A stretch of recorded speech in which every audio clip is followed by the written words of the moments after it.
안녕하세요. 반갑습니다. 안녕하세요. 예, 기능학 의사 닥터진동입니다. 네, 안녕하세요. 같이 진료하고 있는 김인수 원장입니다. 저번에 수은 중독 때문에 환자분 한 분이 메일을 주셨는데 그 답변을 또 주셨어요. 그래가지고 그 답변을 가지고 우리가 한번 또 얘기를 해보도록 하겠습니다. 이분의 그 사연을 읽어보다 보니까 기능학이 왜 필요한지, 그 다음에 현대학의 사학시대라든지 문제점이라든지 이런 거를 갖다가 좀 파악할 수 있는 것 같은 그런 좋은 사례가 된 것 같아서 그 답변도 이어가지고 얘기하고 또 한번 대화를 나누도록 하겠습니다. 원장님, 네. 메일 한번 읽어주시죠. 다음에 오신 네. 거. 사연 주셨던 김땡땡땡 환자분께서 땡땡땡 환자분. 네네 71년생, 키는 160, 몸무게 55kg, 고혈압이나 당뇨 같은 만성 질환은 없고요. 쓸개도 없고 맹장도 없고 중대 질병이나 이런 가족력도 전혀 없으신 분이라고 하셨습니다. 5월 4일이라고 하셨는데 그때 치과 치료했던 것들을 긁어내고 나서 욱신거리고 메스껍고 떨리고 뭐 파닥거리고 무겁고 호흡이 가쁘고 짓밟는 듯한 두통, 이런 지긋지긋한 통증에서 해방될 것 같은 안정감이 든다고 하셨어요. 아파서 치과에 갔는데 오히려 그런 치료가 이런 아픔들을 줬다는 것이 너무 서럽기만 하다고 하시고, 이제는 치료하고 나서 청소도 하고 음식도 하고 가스불, 마트, 식당, 교통수단, 뭐 컴퓨터, 핸드폰, TV 이렇게 외부 밀폐 공간도 이제는 자유롭게 다닐 수 있게 되었다고 하세요. 전체적인 통증이나 주의력, 방향감각, 마취된 것 같은 감각 이상이나 인지기능, 이런 기능들이 어느 정도 속도감 있게 속도감 회복되고 있게 중요해요. 속도감 있게 속도감 회복되고 있는 것 같고. 검사를 굉장히 많이 하셨던 것 같아요. 그런 것 같아요. 뭐 안 다녀본 병원이 없으셨어요. 왼쪽 목 아래 임파선 혹이나 뭐 갑상선 혹 이런 것도 있어서 갑상선 외과도 다니셨고, 그 다음에 막 수분이 멈출 것 같은 담석증 이런 것들 때문에 담낭 제거도 했었고, 담석증, 담낭염 이런 것들로 최담관 외과 교수님 이런 진료도 근데 주시고. 참 진짜 나이가 사실 저랑 맞아요. 비슷한 연배신데 네, 연세가 그렇게 많지는 않아요. 않으신데 이렇게 막 병원을 많이 다니시는 게 사실 네. 좀, 그러니까 이분은 이렇게까지 온 거를 보면은 몸의 전신 염증이나 몸을 악화시키는 근본 원인이 있는 것 같은데, 아니면 생활 습관 같은 것도 문제가 있을 수 있는데 그런 거를 캐치를 못하고 계속 살아왔다는 걸 우리가 좀 집중할 수가 있죠. 뭐 내시경에서는 위염, 위궤양, 종양도 2-3개 제거했다 하시고, 과민성 대장증후군, 우리 흔히 있는 역류성 식도염, 위궤양 뭐 이런 것들로 내과도 다니시고, 이제 공황장애, 불안장애, 우울증, 뭐 하지불안증, 자율신경실조증, 미주신경 뭐 등등. 그러니까 신경정신과도 오래 또 다니시고, 급기야는 이제 정신과적인 거 아니니까 정신과에서 그만 오라고 그렇게 말씀을 그만 오라. 하실 정도까지 그만 오라. 선생님이 그만 와라. 그러셨대요. 그리고 류마티스 내과 이런저런 검사 다 하시고, 류마티스 소견은 없고 처방은 없고, 뭐 섬유근육통 진단 이런 것들도 받았고, 그리고 산부인과에서도 뭐 이런저런 검사 받으시고, 방광염도 심하고, 또 신장 내과도 다니셨대요. 거기도 이상 없다 하고, 안과도 가보고, 뭐 안과도 몇 년 동안 치료하셨지만 지쳐야 뭐 되는데. 이런저런 약들을 써도 호전이 없고, 이런 것들 여기저기 아프시니까 마취통증의학과에서 뭐 도수 치료도 30회 이상 받았지만 크게 호전을 못 느끼시고, 주사 치료도 했었고 좋은 약도 다 쓰고 했으나 별로 변화가 없어서 계속 지치는 연속. 여기까지만 읽어봐도 사실은 현대의학의 문제점이 좀 파악이 되는 게, 분과를 아는 것이 사실은 환자 입장이 아니고 의사가 진료를 편하기 위해서 나는 거잖아요. 그럴 수 있죠. 그럴 수 있어요. 그러니까 어쩔 수 없어요. 공부하려면 그럴 수 있는데, 네. 근데 문제는 환자가 어떻게 자기가 아픈 데를 알고 찾아가냐가 문제죠. 근데 그게 딱 맞아가지고 딱 가는 경우도 있지만 그렇지 않은 경우도 굉장히 많거든요. 환자가 알아서 찾아가면 자기가 의사지.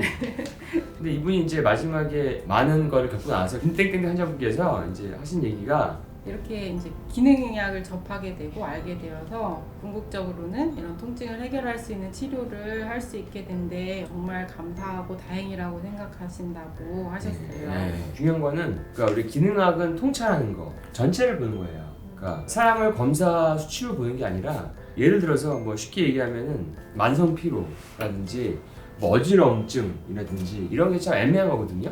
어지러운 게 내가 신경과 원인인지 이비인후과 원인인지 부신피로 같은 피로 증상인지 이런 거를 알면 거기 시작하면 되는데 의사들은 자기가 아는 것만 가지고 딱 요만한 틀을 통해서 보니까 내가 하는 거에 대해서 검사를 해보고 아니면 가라, 더 이상 오지 마라, 그렇게 된 경우가 많은 거죠. 그러니까 이런 분들이 너무 많은 거예요. 아마 공감하시는 분들 많을 거예요.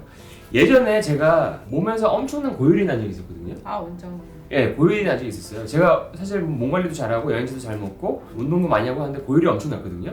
기침도 없고 소변도 괜찮고 네. 귀도 괜찮고 제가 의사니까 네. 일단 자가 진단을 해야 될 거 아니에요. 네. 혈 검사했더니 CRP, 그 염증 수치가 한 1 이하가 좋은데 저는 검사하니까 50 정도 나왔더라고요. 아 순식 엄청. 50이면 올라가요. 엄청 아픈 거거든요. 100 정도 되면은 사실 사람이 이제 일상생활하기 힘들고 150에서 200 되면 균이 피를 타고 돌아가지고 폐혈증이 와서 거의 사망에 가는 단계인데 그래서 초음파를 해보라고 아, 일단. 했어요. 그랬더니 간에 혹이 보이는 거예요. 아 그렇죠. 딱 보니까 아 리버 앱세스, 간 농양이구나. 사실 그 제가 의사니까 할 수 있었던 거죠. 그렇죠. 치료 방법도 다 알고 있으니까. 그래서 거기 맞는 안티바이오틱, 이거는 이제 기능과는 아니고 전통과 항생제의 도움을 받은 거죠. 그래서 50, 100 정도 그 염증 수치가 나오는데 계속 항생제를 맞았는데 안 돼가지고 제가 응급실로 갔거든요. 가서 응급실에 있는 동료랑 그 다음에 감염내과를 가가지고 사실 입원을 했는데 사실은 치료는 제가 한 거랑 똑같았어요. 항생제 치료. 항생제만 계속 먹는 거야. 그러니까 뭐 한 일주일 지나니까 뭐 설사 나오고 하는데 거기서 뭐 유산균 첨가나 이런 건 없으니까. 그러네요. 그러니까 이제 제가 의사니까 뭐 딴 거 먹지 마서 그래도 무시하고 그냥 계속 먹었어. 유산균 먹고 장벽복권 계속 먹고 이러다가 몸에 피부에 있는 균이라든지 뭐 정상 유물 플로라 다 죽겠다. 근데 한 가지 농약은 항생제를 많이 써도 놈이 많으면은 항생제가 침투를 못하기 때문에 기다려봐야 되거든요. 그래서 안 되면은 간에다가 큰 바늘을 꽂아가지고 빼내야 돼요. 근데 간에다가 큰 바늘 꽂는다고 하니까 되게 무섭잖아요. 근데 결론은 해피하게 말라서 그냥 저절로 없어져 버리고 뽑지도 않고 끝났어요. 그러니까 이거는 전통학의 효과를 본 건데, 그러니까 저는 제가 알기 때문에 찾아갔죠. 근데 보통 환자분들은 그걸 모르니까 그거를 알기 위해서 엄한 데로 가면은 사실 굉장히 뺑뺑이 돌 가능성이 굉장히 많죠. 이런 분들 있죠. 내 몸에 뭔가 염증이 많은 것 같다라고 얘기하시는 분들. 그런 분들은 몸에 뭔가 이상이 있는데 본인이 찾지 못하는 거예요. 근데 그거는 사실 찾기가 어려워요. 의사들 입장에서는 오는 거, 내 전문 분야에 대한 것만. 저는 뭐 내과 진료니까 내과에 대한 것만 오면 그냥 진료받지만 다른 거가 왔을 때는 사실 잘 모르는 경우도 많았고. 그렇죠. 현대의학이 분과가 많이 나눠져 있어서 본인의 과가 아니면 사실은 다른 것들을 전체적으로 보기 어려운. 그렇죠. 전체로 것 보는 의사가 없다는 게 사실 참 큰 문제예요. 그러니까 네. 가정이라든지 네. 1차 의료 시스템이 잘 있으면 그런 게 잘 될 수 있는데 기능학이 또 그런 걸 많이 커버해 주니까. 네. 그래서 오늘의 결론은 어디로 갈지 모르겠으면 기능학 병원을 가라. 전체를 보는 그런 1차 진료를 가시는 게 좋겠다라는 거. 그 다음에 한 가지 더 얘기해 드리자면은 진정한 질병 예방, 내가 아프고 나서 검진에서 뭐가 발견되고 나서 치료하려고 하면 사실 그건 병자가 된 거잖아요. 그러기 전에 내가 최적의 몸 상태를 유지하려면 어떻게 해야 될 수 있는가. 올림픽 같은 거 보면은 사실은 0.1초, 뭐 0.2초 막 이런 미세한 시간차로 금메달, 은메달, 동메달이 다 나눠지잖아요. 근데 그 차이가 미세한 우리 몸의 어떤 셀 수준이나 호르몬 수준이나 DNA 수준이나 이런 거에서 최적화되는 어떤 미토콘드리아 대사라든지 에너지 대사라든지 ATP 생성이 돼야지 되는 거거든요. 톡신도 없어져야 되고. 근데 그런 거를 사실은 전통과는 다르지 않기 때문에 그런 걸 원하시려면은 기능학 병원을 많이 가시고 기능학 채널을 많이 구독하는 건 좋습니다. 좋은 기능학 채널도 많으니까.